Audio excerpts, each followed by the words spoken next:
let's assume that members of Congress and at the White House are listening to this show. I understand they do all the time. So assuming that they were, what would you tell them? What's your message about the fiscal and economic future? Doing this competition, I think a lot of people, including myself, come in, wanting to take some of the lessons that they've learned in the classroom and apply them in a more real life setting. And this is a really great opportunity. But having done this for 4 years, I think I've kind of realized just the immense scale and problem of our government debt and what that would pose for my generation as we get older and enter the workforce. Um, and just the fact that a lot of the programs that we have now are just simply not sustainable.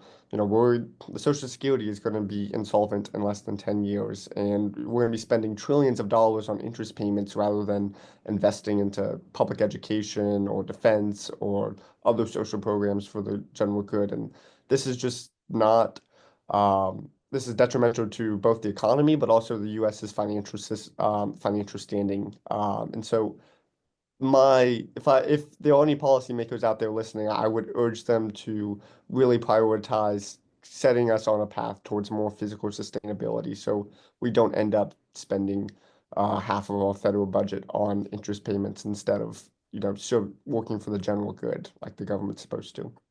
Christina, last word. Thank you. And John, is it right? Yes, just to add on to John, I 100% agree with him.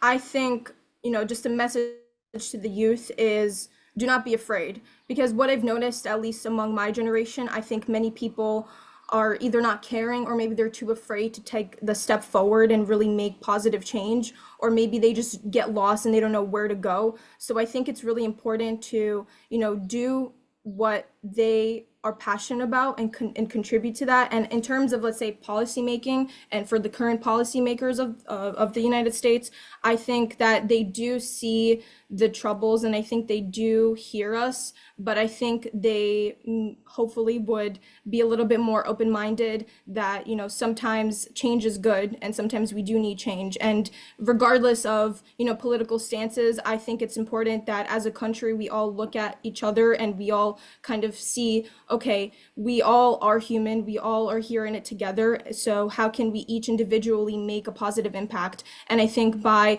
these current students or the youth getting more involved and getting more educated and taking it more seriously, that, this is something that actually is going to affect us in the future, and not just us, but our future kids and our future generations. I think in that mind, we can maybe potentially stay hopeful and, one day see the change that we would like to be.